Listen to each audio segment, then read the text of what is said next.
Alright guys, this is Richie, Rockies GM, and I'm here again tonight with another show for the MMB League. We're in our second week of June in-game date.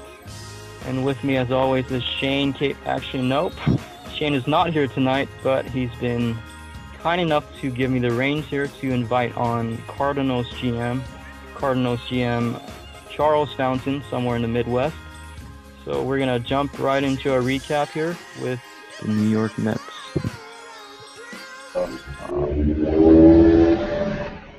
The Mets, they started out guns a-blazing, pretty much having a pretty big lead going for a little while. And then it seems like their offense that never could hit just kind of tailed off. I mean, your home run leader is Darno, and he's got 10. There's nobody hitting 300. They're 15th in runs scored, 14th in home runs, 14th in on base. I mean, when your on base percentage of the team's 300, you're going to struggle.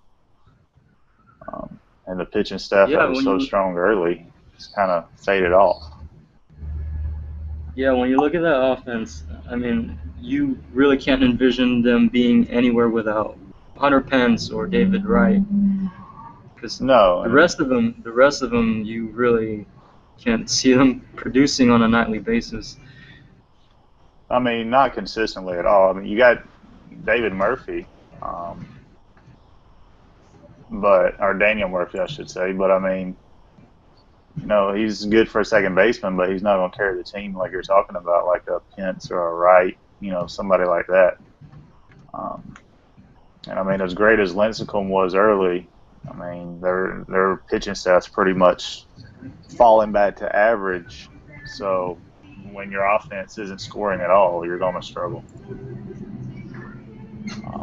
So do you see them making a move somewhere down the line? I personally, I mean, unless they go on some ridiculous run, I think they're going to end up being minor sellers. And one reason I say minor sellers is there's not a lot that I could see him moving. I mean, he just signed Pence and Lincecum in the offseason. I think he views them as long-term people. Really, the only one would be Johan. And he's not signed after this season, but he would pretty much have to eat because it was a $25 million contract. So there's still probably, as of right now, I would say there's probably $14 million left. That's a big chunk of change. You won't eat up Matt Holliday's contract to send him to Niger over there? Oh, I would eat up some of it, but I ain't going to eat up all of it.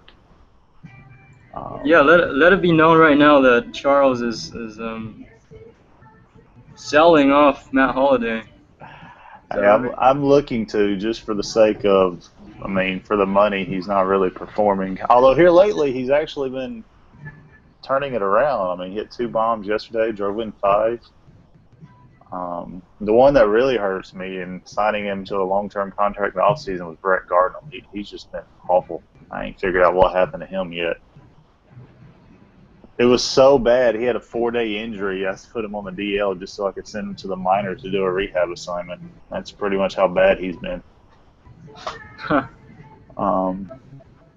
But yeah, I don't see the Mets as really where they're going to make a lot of moves this season.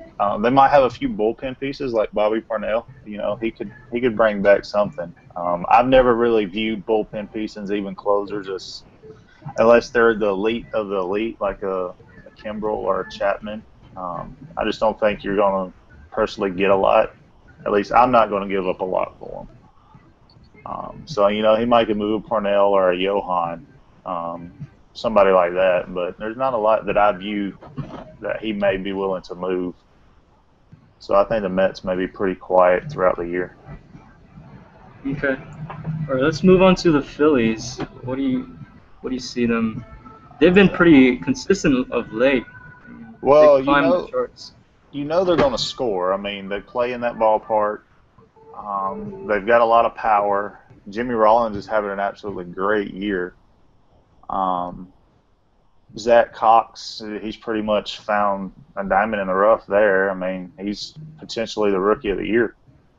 And then you've got Dominic Brown having a solid year and Chase Utley being Chase Utley. The only thing he really needs to work, he needs another starter. Cliff Lee has been pretty much awful, especially given his contract. Kyle Kendrick's giving up a touchdown every 9 innings. You got Cole Hamels and Roy Halladay that's trying to pretty much carry him, and then he's got a pretty solid bullpen. He's got a few guys like Chad Durbin's been pretty bad, and Bastardo's been surprisingly bad. But yeah, but you know what Noah said has been his biggest regret so far is trading away Darren Ruff and Jonathan Pettibone to the Orioles. Yeah, that looks. Yeah, you look at Ruff right now; he's on pace for I think over 30 home runs right now, and then Pettibone he's pitching very very well in the O's rotation. So I know Noah's beating himself up for that trade. He is. Yeah, but at the same time, I know Evaldi's not exactly been on fire, but he is 7-1, so he's doing something halfway right. He's got a 4.23 ERA, but he also got Zach Cox. So while he might have blew that, I won't say blew. He might have kind of lost out on that one trade. He did also, I view, maybe have won the trade with the Marlins. Although Ben Revere has been pretty solid for Miami. So yeah. I think they've really got a shot. And you can say this about every team in the league. If they can stay healthy, they've really got a shot. It's still going to be hard to probably beat the Nationals over the whole season, but with Zimmerman being out for, I think, another 5 months, so that pretty much takes him out the rest of the season, anything can happen.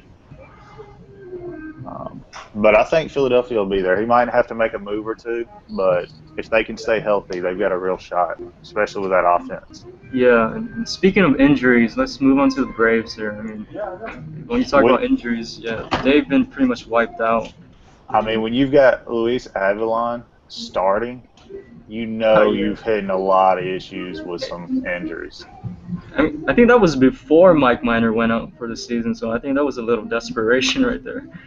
But he's not doing too bad. No, but I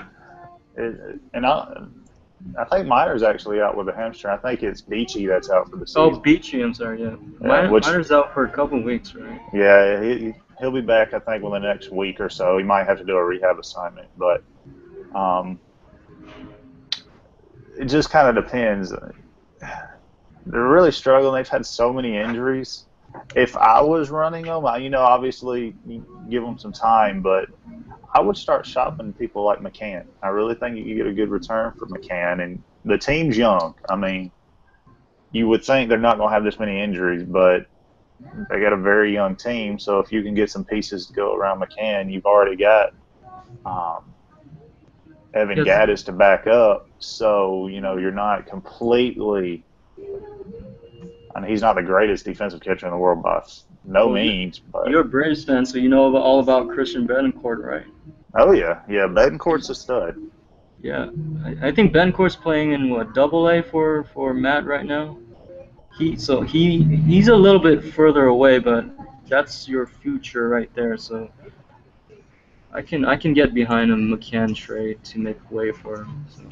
Well, he's actually got him up in Triple-A. He's hitting 264. Oh, nice.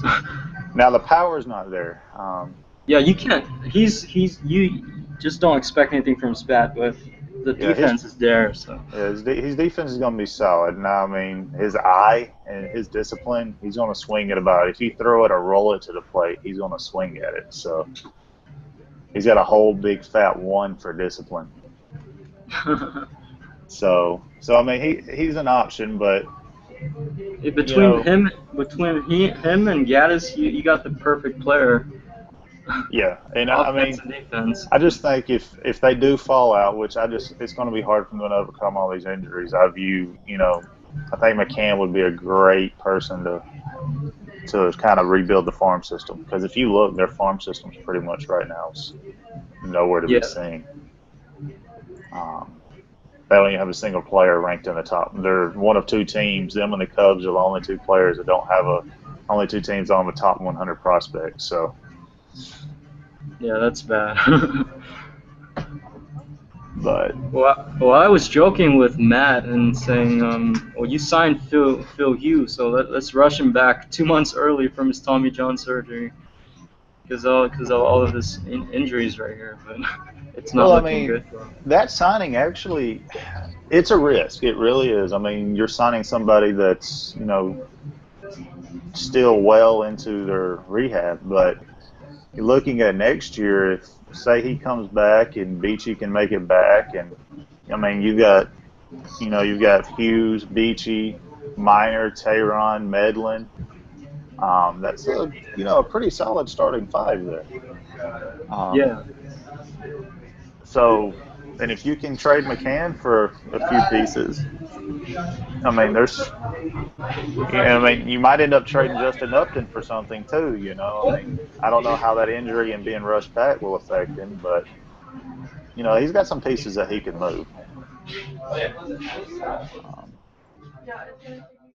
I mean, they're a 500 ball club considering Jose Fernandez has been below average. Other than that, their pitching staff's been relatively solid. yeah. This is not the Jose Fernandez that we're accustomed to No, seeing in real life. no, this is your a little slightly above average prospect that it's not what we're used to seeing by no means. But But one, there are two off-season acquisitions. Who is it? Pelfrey and Capuano? Did he yeah, both sign of him? them have been. I mean, I wouldn't say they've been amazing, but considering they've been very, very, very good pickups. They're both sitting there with 4 wins, and Pelfrey's got a 3.15 and Capuano's got a 3.63. So I'd say that's pretty good management right there, picking up those two guys so far. Yeah, their offense isn't, I mean, too shabby except for their middle infield.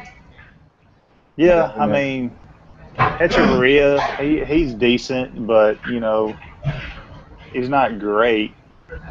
Solano, he's kind of a speed guy, but I mean, he's not going to set the world on fire by any means. I mean, he's respectable. Overall, I mean, of course, you've got Stanton, but the problem with Stanton is he's only hitting 241. I mean, that's not terrible, but you expect more out of him. Yeah, he's pretty much their, aside from Logan Morrison, and they're pretty much their only run producer. Yeah, and see, that's the thing. If you look, their batting average is third in the league. Their on base is third, but they're eighth in runs. So they're getting on base. They're just not getting those timely hits. And I mean, I think that'll come. If their pitching staff can hold in, I mean, there's no guarantee Philadelphia will stay healthy, and then anything can happen from there. I mean, they've got a shot. I think if they can hold in, he could potentially be a buyer anyway at the deadline. He definitely needs bullpen help if he wants to stay in. Yeah, he's been saying that he needs an arm or two ever since spring training, so he Because I can mean, definitely. when your closer's got a 5.35 ERA, that ain't gonna cut it. But Yeah. I say they've been a very pleasant surprise. Okay, how about we move on to the Central? And this one, I call it like it just. Luckily for me, nobody seems to be wanting to run away with it. That allowed me to pretty much not get buried. But if you look at the Reds, I don't know that they can keep it up. They're 15-5 in one-run games. Now that if you remember, there was 2 years ago, I think it was the Orioles had some ridiculous one-run win-loss record. But I mean, Yeah. they're 7-0 in extra innings. They're 15-5 in one-run games. So I mean, can they keep that up?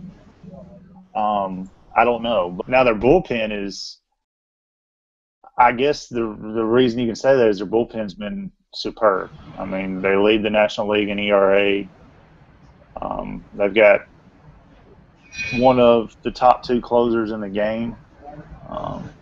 Their highest bullpen ERA is 3.68. As long as they can get to the 6th or 7th inning, they've got a shot. But their offense has been surprisingly bad, which is shocking. I mean, your cleanup hitter, Jay Bruce, is hitting 206 with 5 homers. That's not going to cut it. I think for a while there, they had Xavier Paul hitting fifth, right behind Jay Bruce. So it's not. Well, he's got Euclid hitting 6, which I mean, I might move him up and Yeah, move Bruce moving down. up because Fellhauer, the kid that's taken over for Billy Hamilton in center field, I think he's their best outfielder defensively, but yeah, along Yeah, with well, I that, mean, he's leading off. It's kind of like me with Brett Gardner. He's leading off batting 174, so that's tough to do for an offense. yeah, Euclid playing third base. Is that right?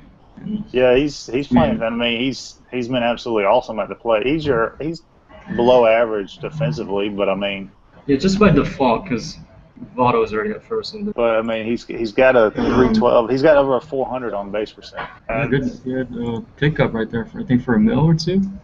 It's not too it ain't much at all. I mean, let's see. It's 8 mil, so he didn't sign. But yeah, I will say you better be getting on base at 400 with 8 mil. But I mean, it's a 1-year deal. You know, he's not tied into it, so he's earning his money. But I mean, overall, the Central, I think my team really struggled. The offense, all of a sudden, something happened in Toronto, and the offense just went off. Not real sure what happened, but hey, I'll take it. You score 7, 10, and 10. I mean, I'll take that any day of the week. You should win a lot of games. They've won 5 in a row after 2 back-to-back 2-0 wins over Kansas City. Yeah, didn't Ryan Jackson hit like a 2-run home run, and then Meziga hit like a grand slam? Yeah, Meziga hit a grand slam. Ryan Jackson hit a pinch hit, 2 or 3-run bomb. So I mean, and that was the thing that I ran into earlier in the year was I'd have guys on base, but we couldn't drive them in with the big hits, and it seems like the last few games that's finally come in. So if I can just get through these injuries, Molina's in AAA, shouldn't be too much longer, although he's really struggling. When are you bringing him back? When are you bringing him back up? Well, he was out for over a month. Well, he was out for over a month, so I've been trying to be patient. And he's been very, very bad. He's up to 225 now, but for a while he was in the 170s. And Alan Craig's down there. I'm going to give him a couple more games and bring him up. But was he injured too? Yeah, Alan Craig. Okay. Because I see that you used one option on him. I'm not sure if that was a demotion or was that... No, Craig. He hurt his hamstring. Okay. And then he strained his back, and then he strained the abdominal muscle pretty much back to back. So I sent him to a rehab assignment. And what was sad was he was the second best hitter on the team when he got hurt. They should be up within the next few days, and then I'll have to make some decisions on who to send down from there. Yeah. But unless you trade Hunter or Holiday by then. Well, I'm looking at trading Hunter. The only thing with Hunter is, if you look at Thomas Pham, he's a center fielder only. There's no flexibility with him whatsoever. So that really doesn't leave me anybody to spell Taveras. Actually, I found that just through like randomly playing people alone, that the ratings that aren't there, they're really deceiving because you actually can play guys out of position, and they turn out do pretty well actually. As long as it's like a lesser position than their main one, like right. Left field, because he's playing center, so left field shouldn't be that hard. You would think so, right? You wouldn't think, but and the thing about Pham, he's a big bat. I mean, he's not hitting a 450. Yeah, I mean, he come up and in only 81 plate appearances, 74 bats, he's got 5 bombs. But he's only hit 1 triple. He's yet to even hit a double. So he's hitting 216. But, I mean, as far as a 4th potential outfielder, that would be a nice guy to have come off the bench in the 8th or 9th inning when you need that moment. Yeah, definitely. So that's what kind of made me potentially shop Hunter. It's not the money, because I'd eat most of, if not all, the money. It would mainly be simply for the roster spot. Well, all right, let's go to the West. Padres are on fire. They've retaken the first place for the West now, and Giants are kind of stalling out. But let's talk a little bit about the Padres. The Padres are, I mean, I haven't followed as deeply on the American League side, but I would say the Padres are the biggest surprise, best story so far of the whole season. They don't do it with a lot of flash. Their pitching's been very good, especially their bullpen. Their bullpen's been very good.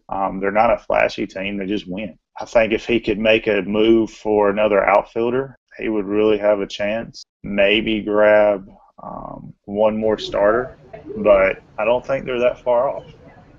So I mean, they're doing all this with Carlos Quentin hitting 7th and batting .205. So I'd say they've got a really good shot. Now, I mean, are some of the guys playing over their head? I'm sure, but I mean, they're not hitting too badly playing in Petco. You got a few guys hitting almost close to 300, so that's very impressive. If you build your team out there for a gap, an on-base type team and things like that, which he's trying to work toward, I think you could put up some runs out there. I mean, you're not going to drive in and hit 5 home runs a game, but if you hit a couple of doubles, you can score some runs. Yeah, and keep the game close. Exactly. I mean, he's got a good pen. So, and then if you look at the Dodgers have been a streaky team. I know Shane's been kind of frustrated with them, but yeah, he said he can't gain any momentum. It seems it's like win some, then lose some. Can't really go on any. They'll win, 4 or 5 in a row, then they'll lose 4 or 5 in a row. It's just it's been a kind of a fun season for them watching them so far, just because you expect a lot more out of them. And I still think they're going to get better. I mean, Kershaw hasn't pitched great. He got rocked his last, Greinke coming back. He'll be back around the All-Star break. I mean, I'm probably be more August after a rehab assignment, but that'll be like making a trade for a big arm. Yeah. So you get him back, and that'll replace, I'm guessing that'll drop Lee out of the rotation. That team will be there. I mean, I still fully expect them to be in the playoffs. I really like the Padres. I just can't go off my pick from the Dodgers winning the West. I'm not saying they're going to do it as flashy as we all thought. Yeah, it hasn't been as dominating as we've predicted. No, it definitely hasn't. He's had some guys that have underperformed. He's had to rely on some young guys. He's had some key injuries. So, I mean, he's battled through it. But, I mean, as rough as it's been, he's still 3 games over 500. He's only 2 games behind the Padres. So they'll be there. And he's got a top-end farm system. So if he needs to go get somebody, he can. I see no reason, barring some major injuries, the Dodgers, they'll be in the playoffs one way or the other. Mm-hmm. Mainly because the Giants have been playing kind of the upset team early on here. They've been kind of losing steam, but the first 2 months, I mean, they were pretty much unbeatable. They were. I mean, it seemed like every time something big, a big hit or it was going on, and it seemed like usually it was freaking Jeff Francoeur.